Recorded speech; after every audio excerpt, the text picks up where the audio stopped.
Okay sir. இப்போ ஆக்சுவலா பார்த்தீங்கன்னா, அவருமே வந்து பார்த்தீங்கன்னா, ஒய்ஃப் வந்து பிரிஞ்சுட்டாங்க. அவங்க குழந்தைய பார்க்க முடியலன்னு சொல்லிட்டு தான் வந்து அந்த ஆல்கஹால் கன்டின்யூவா எடுத்துட்டே இருக்காங்க. அந்த மாரி கன்டின்யூவா ஆல்கஹால் எடுக்கிறது வந்து தீர்வுன்னு நினைக்கிறீங்களா சார்?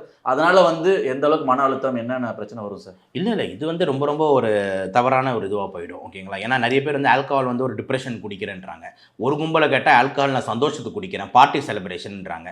ஸோ இது ஒரு காமன் ஒரு இது மாரி ஆயிடுது. நான் 3 விஷயம் தான் முக்கியமா நம்ம மக்களுக்கு சொல்ல வரேன். ஃபர்ஸ்ட்டு விஷயம் என்னன்னா, நம்பளுக்கு குடிக்க தெரியாது. ஓகேவா? இது ரொம்ப முக்கியமான பாயிண்ட். வெள்ளைக்காரனுக்கு குடிக்க தெரியும். நீ அவனுக்கு முன்னாடி ஆல்கஹால் பாட்டிலே வச்சா கூட, அவன் 1 ஷாட்ட 2 ஷாட்ட தாண்ட மாட்டாரு. ஓகேங்களா? Because that is called social drinking. அது நம்ம ஆளுகிட்ட இருக்குன்னா கிடையாது.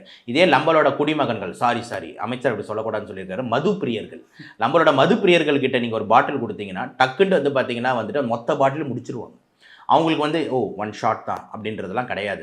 குவார்ட்டர் இன்னொரு குவார்ட்டர் சொல்றியா? இன்னொரு ஹாஃப் சொல்றியா? இந்த மாரி தான் போகுது. அப்ப நம்மளுக்கு குடிக்க தெரியாதுன்றத நம்ம ஒத்துக்கணும் 1. 2வது நம்மளோட உடம்பும், வெள்ளைக்காரங்களோட உடம்பும் ஒண்ணு கிடையாது. அவங்க வாழ்ற ரீஜியனு, அவங்க வாழ்ற குளிர் பிரதேசம், அவங்களோட உடம்போட ஜெனடிக் மெட்டபாலிசம்க்கு ஆல்கஹால் வந்து ஓரளவுக்கு நல்லா மெட்டபலைஸ் ஆகுது. அதாவது செரிமானம் ஆகுது. ஆனா நம்ம ஊர் பாப்புலேஷனுக்கு மெட்டபலைசேஷன் சரியில்ல. ஸோ இது 2வது முக்கியமான பாயிண்ட். 3வது ரொம்ப ரொம்ப முக்கியமான பாயிண்ட். நம்ம ஊர் சரக்கும், வெளிநாடு சரக்கும் ஒண்ணு கிடையாது.